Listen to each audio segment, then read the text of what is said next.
It wasn't pretty, but the Twins salvaged a split with the Red Sox and a 5-5 homestand. They're headed to Detroit, and we're going to break down both series and give Joe Ryan some love after a tremendous start on Thursday. This is Locked On Twins. You are Locked On Twins, your daily Minnesota Twins podcast. Part of the Locked On Podcast Network, your team every day.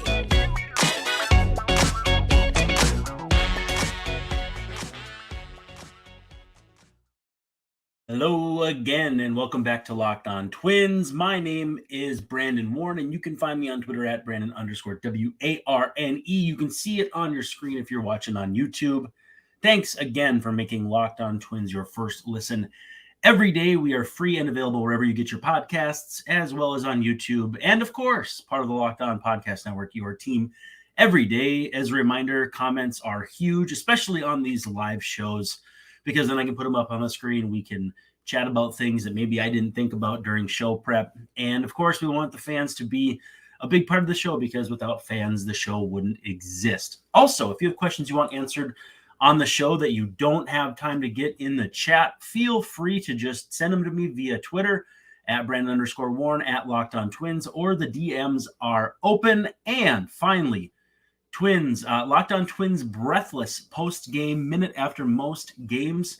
We'll have a quick minute recap, including a statistic that you will not find anywhere else at the end of each one.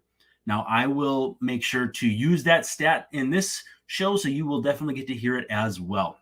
Make sure you check out the Matt Lawton episode of Locked On Twins. We had earlier this week, Matt Lawton, a Twins outfielder from the mid-'90s until he was traded at the deadline in 2001 for Rick Reed, a starting pitcher from the Mets.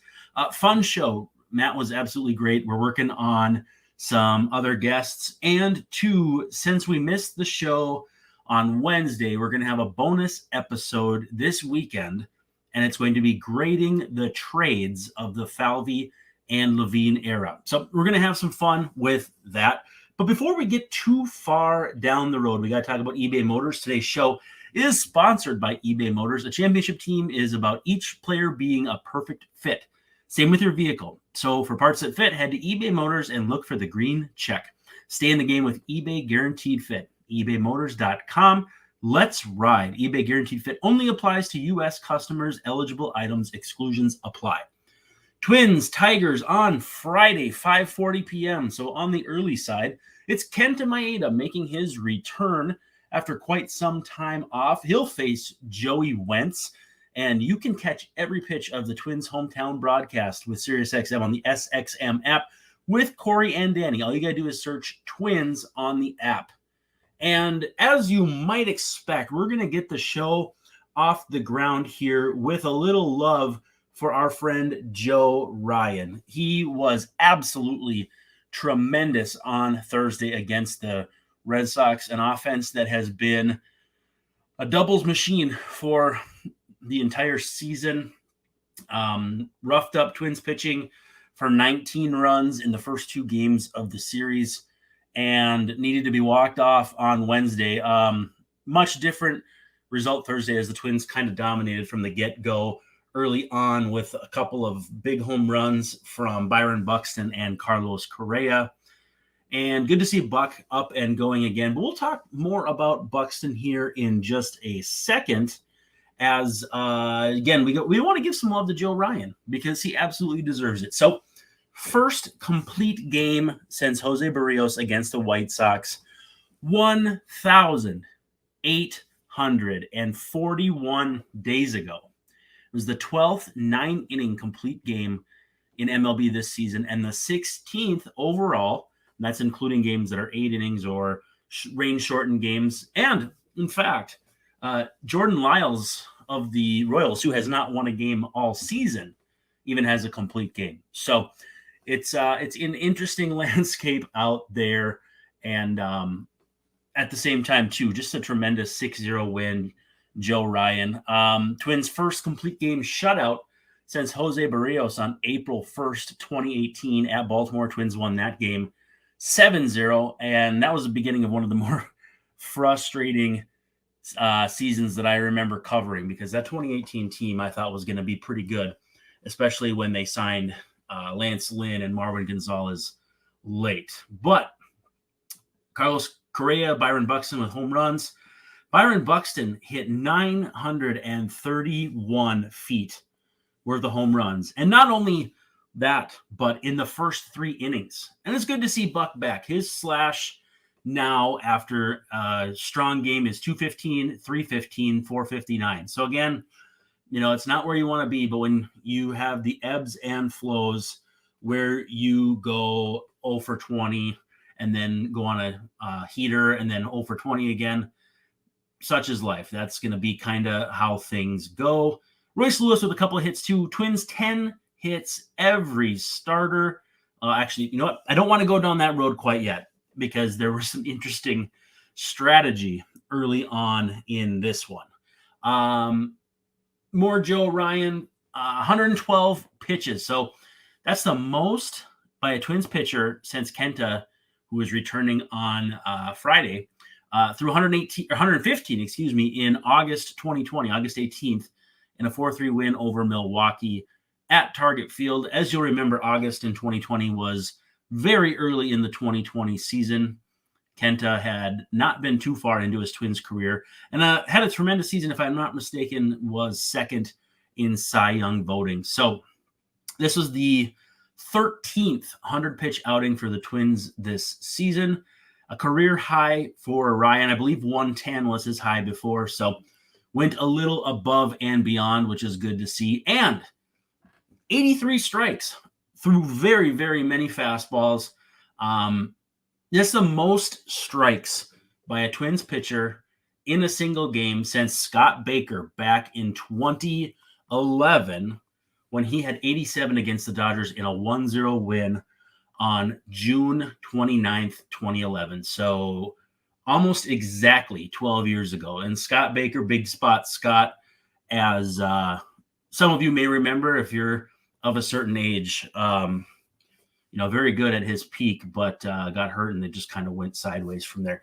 Joe Ryan, 16 swings and misses, almost all of them coming on his fastball, 12 of those on the fastball. Again, the fastball just had it today. 75 of his 112 pitches were fastballs, 35 splits, 1 sweeper, 1 slider. So his fastball splitter, and he still had the Red Sox eating out of the palm of his hand. So phenomenal effort. Couple of interesting things. The split averaged 85.3 miles per hour. That's up almost 2 miles per hour from his season average. Fastball was up about a half tick. So, there was a post game comment about Joe Ryan saying he felt really, really good.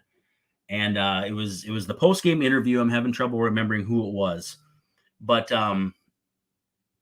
he said he felt great. Nice bounce back too from the Detroit outing last time out. That Detroit series, obviously, we all know 3 of 4 dropped to the Tigers. Twins get the chance for a measure of revenge, but the Twins lost Ryan's last start 7-1 at Target Field. A big 5 spot for the Tigers in the 3rd inning. Again, frustrating series. We don't need to really necessarily break that down again, but I want to say that was the inning that started with the Edouard Julien tough play at second base and just kind of snowballed from there. So yeah, Joe Ryan bounces back after going 7 innings last time, but 7 strikeouts, 2 homers allowed, 6 earned. It was a nice get back on the bike outing for our friend Joe. And, we'll see where the Twins go from here. We're going to have a nice breakdown of the Red Sox series, the good, the bad, the ugly, and the otherwise, but not before we give some love to Birddogs. Birddogs is the shorts and pants sponsor of Locked On Twins. Birddogs make you look good. They are stretch khaki shorts designed to fit slimmer through the thigh and leg, giving you a truly sculpted look. If they can make me look good on the bottom half, they can make you look good as well. They're basically the same as Lululemon, but they fit better. They fit better than regular shorts that are made of a stiff, kind of restricting cotton. Cloud knit fabric is what they're made of. It kind of looks like khaki shorts, but again, so comfortable. You can wear them anywhere: church, golf, baseball game, wherever you're headed. They're absolutely delightful. Not wearing them today. Otherwise, I would show you guys, but I do have the tumbler that I got with my order. And again, I keep saying this, customer service was fantastic. I needed to get a new size of shorts that came in, and they were absolutely fantastic. So if you want to get in on this, go to birddogs.com/lockedonmlb. Get a free Yeti-style tumbler as the one I just showed you. That's birddogs.com/lockedonmlb. And that free tumbler, you will not want to take your bird dogs off once you put them on, although you probably should. All right, let's roll into the breakdown of the Red Sox series. Before we do that, thanks for making Locked On Twins your first listen every day. If you're an everydayer, check back tomorrow. Hopefully we'll be breaking down a Twins W. And then over the weekend, have that special episode I was kind of laying out for you on grading the trades of the Falvey and Levine era, because that seems to be a hot button topic right now on Twitter as far as have they been more good than bad or vice versa. So we'll break that down hopefully on Saturday or Sunday. I'm hoping for Saturday. Earlier the better.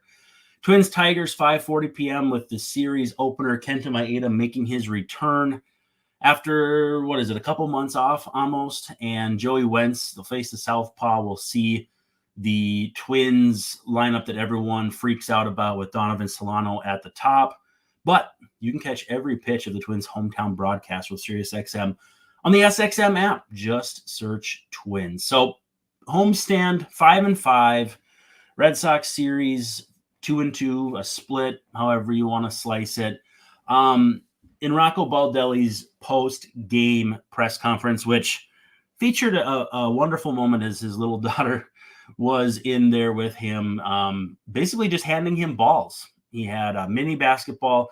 By the end of the press conference, she had given him like 8 baseballs. It was very cute. And so I'm sure fathers of children that are listening or watching can relate, because kids are cute. They just are. But the tale of the tape, we're going to break down how the Twins fared in the series. It was very much a series offensively of haves and have-nots. So tale of the tape is something we're going to start doing here after series. It's basically just going to be statistics. I'll try to make it as not dry as possible for people who don't enjoy raw numbers. But the Twins, who had big series, 5 guys with an OPS over 1,300. So for context, 800 is solid, 900 is great, 1,000 is incredible. Byron Buxton, 1,509. And again, it's a 4-game sample size, but 5 for 14, 4 of those hits go for extra bases, including 3 home runs, as the Buck truck is back in business.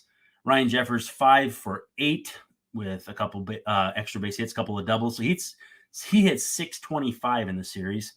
Royce Lewis does a tremendous job going 6 for 12. Homer and a double. The homer came late in the second game of the series on Tuesday, and Justin Morneau had an interesting comment in Thursday's game that I want to get to later about what that home run might have meant in conjunction with how that game ended, because it was a pretty big beatdown in place, and then the Twins added a few homers late off Corey Kluber. Christian Vasquez, 2 for 6 in the series. So basically, he and Jeffers teamed up to go 7 for 14. They hit 500 as a duo. For the longest time, the Twins' offense from catchers was real good at the beginning of the season. Obviously, has tailed off here as the season has gone on. Jeffers had an 0 for 15 recently, and Vasquez just finally hit his first home run as a Twin. But again, we could be seeing a resurgence there. And then Max Kepler, the DFA king himself, had another tremendous, well, I shouldn't say another, a tremendous series, 4 for 11, a couple of homers, and a 1326 OPS. But Every player I didn't list outside those top 5 had an OPS under 705. Kyle Farmer had a 705. Otherwise, it's Correa with a 600, Julian with a 538, and it goes down and down from there. Alex Kirilloff, especially troublesome, 1 for 11 in the series and gets lifted for a pinch hitter after 1 plate appearance in Thursday's game. Now, that's not exactly full disclosure what exactly happened, but Rocco Baldelli kind of had a gut check for the team after Tuesday's game. So they lose 9-3 on Monday. They lose 10-4 on Tuesday. And Rocco was basically like, I have nothing good to say about the game that just happened.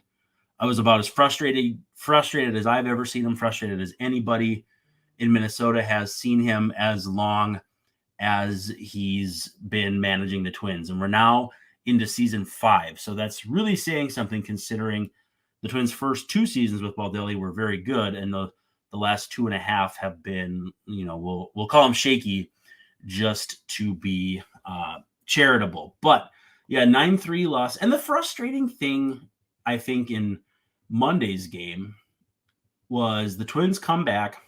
They tie it on a Christian Vasquez homer.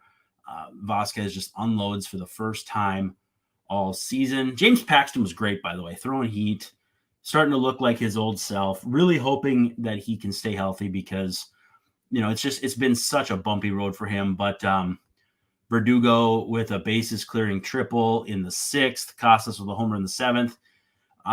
Things just went sideways quickly once they got into the bullpen. Pablo was decent-ish. 4 earned runs. Jose De Leon got roughed up with 3 earned runs in an inning and a third.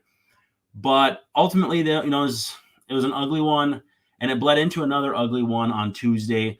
Twins trailed 10-0 going into the 8th before Buxton hit a massive homer and Royce Lewis followed, and so did Max Kepler in the 9th. Now, the homers down 10 runs and then eventually, down 6 runs, they're not something fans are going to get excited about just out of general principle, because again, the game's not close. So, they're going to homer, they're going to do their little thing. They're going to play the Rage Against the Machine song. But again, fans are like, whatever.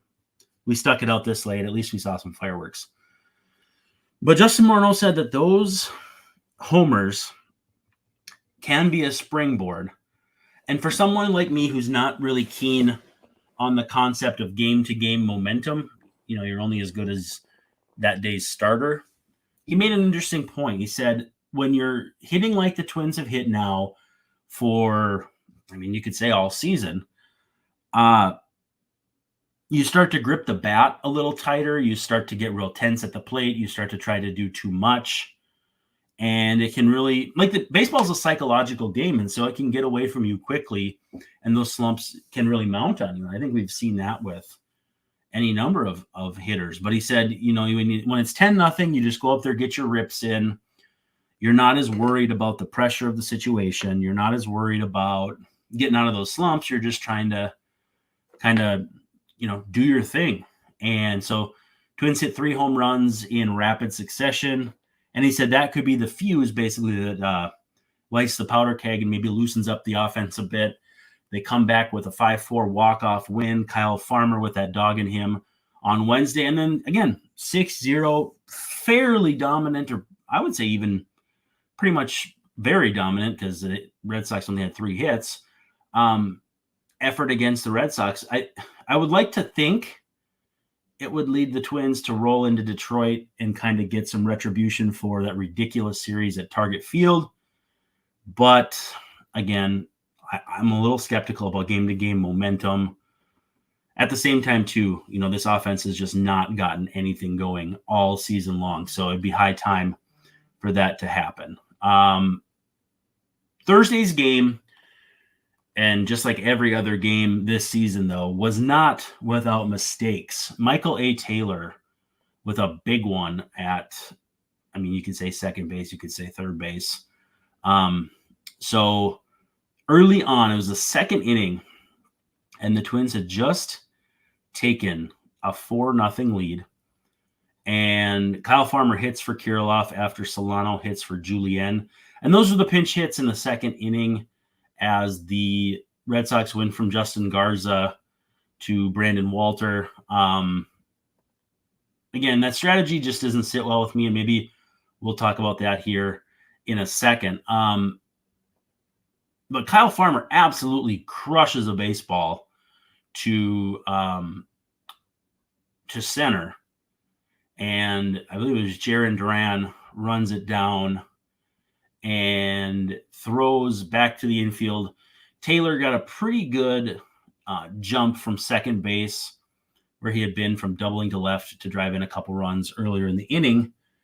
Rounds third and then heads straight back to second, doesn't touch up on third base after rounding it, and is ruled out.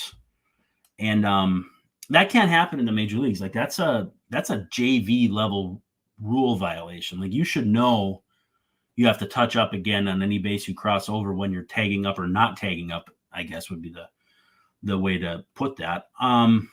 So again, Twins still need to clean up a lot of these issues that have been dogging them all season long. I mean, it doesn't mean that they can't win when making mistakes, but mistakes still make it much, much harder than it has to be.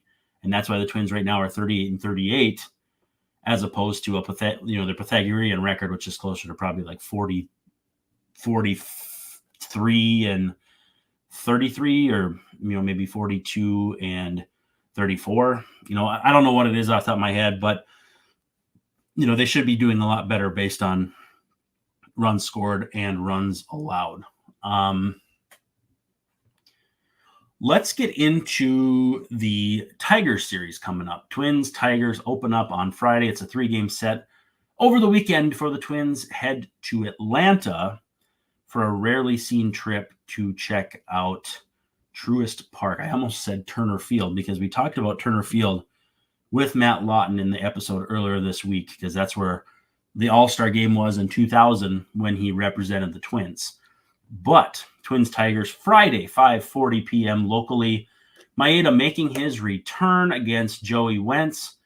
A lot of good reports on Maeda's velo, relatively speaking, with his efforts at St. Paul. Louis Varland sent out to make room for him. Now it sounds like Oliver Ortega is going to be the move on the active roster. Now Ortega was brought up just to give the Twins an extra arm, a little extra boost after sending out Varland. Also, too, Kyle Garlick DFA'd. We'll keep an eye on that, because if he clears waivers, we'll see if he stays in the organization. He can reject his assignment and become a free agent, and perhaps there's a team out there looking for a cheap lefty masher. So we may be seeing the swan song of Mr. Kyle Garlick in the Twins organization, but we'll keep an eye on it. But anyway, the series is Maeda and Wentz, which you can catch every pitch of that game and every other Twins hometown broadcast with Corey and Danny with the SiriusXM on the SXM app. Just search Twins.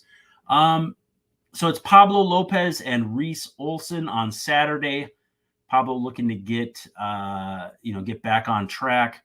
And then Bailey Ober against Michael Lorenzen. So again, 3 pitching matchups that would seem to favor the Twins, but you could have said that earlier in the last series as well. Tigers took 2 of 3 from the Royals. Just an absolutely dreadful Royals team. Tigers lead that season series 4-2.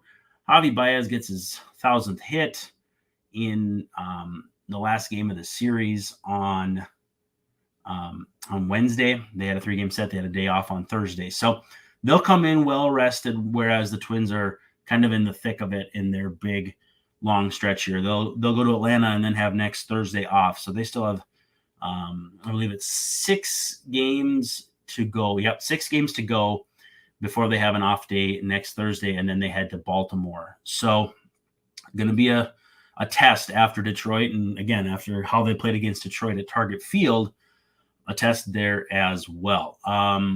Detroit, not much has changed. They haven't made any roster moves since they faced the Twins. So going to be kind of business as usual. Again, we'll keep an eye on Miguel Cabrera. He's chasing a couple of guys on the home run list. I think one was Mel Ott, and who was the other one? I'm actually going to look it up because I'm interested. I know one was Mel Ott, and then the other was, here we go, Gary Sheffield. Yep, so Miguel Cabrera has 508. It means he passed Eddie Murray, who had 504. 28 players all-time with 500 homers. His next one will tie him with Gary Sheffield, and then he'll need 2 more for Mel Ott, another one after that for Ernie Banks and Eddie Matthews.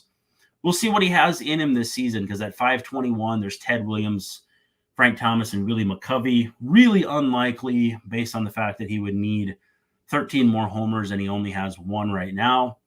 But after what we saw from Albert Pujols last season, I guess you can't really rule anything out. But again, that's kind of what Miguel Cabrera is chasing at this point, kind of, obviously winding down his career. Other than that, though, the divisional stuff continues to ramp up. You look at the standings as we sit. Twins 38-38, Guardians 36-38. Tigers actually ahead of the White Sox by a game and a half. All those games in the loss column. The White Sox have 3 more losses at 32-44. Tigers 32-41. And then the Royals way down there at 20-54. Right now, playoff odds for the Twins, 63%. That's at 61.9 to win the division. Pretty much the rest of those odds lie with the Guardians at 30.7. And the rest of the division kind of battling for whatever scraps they can find. We have an old friend update. We skipped the old friend update in the Matt Lawton episode, but we're going to try to end every regular episode with an old friend update, because I know our friend of the show, Jimmy, enjoys keeping up with old friends. And it actually, for better or worse, seems to be something Twins fans enjoy. Gio Urshela, who was traded in the offseason, was off to a really nice start with the Angels, hitting 299 with a 329 on base, 374 slugging. So not much power, but, doing the trick batting average wise. But suffered a fractured pelvis. Won't need surgery, but he's going to miss the rest of the season. He's headed into free agency here. It's going to be interesting to see what that does to his market. Other free agents who are coming off injuries. Rhys Hoskins is coming off a bad injury. So we'll see how those markets are affected. But yeah, Urshela had a 299 average. He'd been worth about, half a win, depending on which WAR you like. Just having a pretty solid season for an Angels team that, they've been fairly decent. It's kind of a weird year out west. Angels are 41-35, 6 games out as the Rangers have just kind of taken off.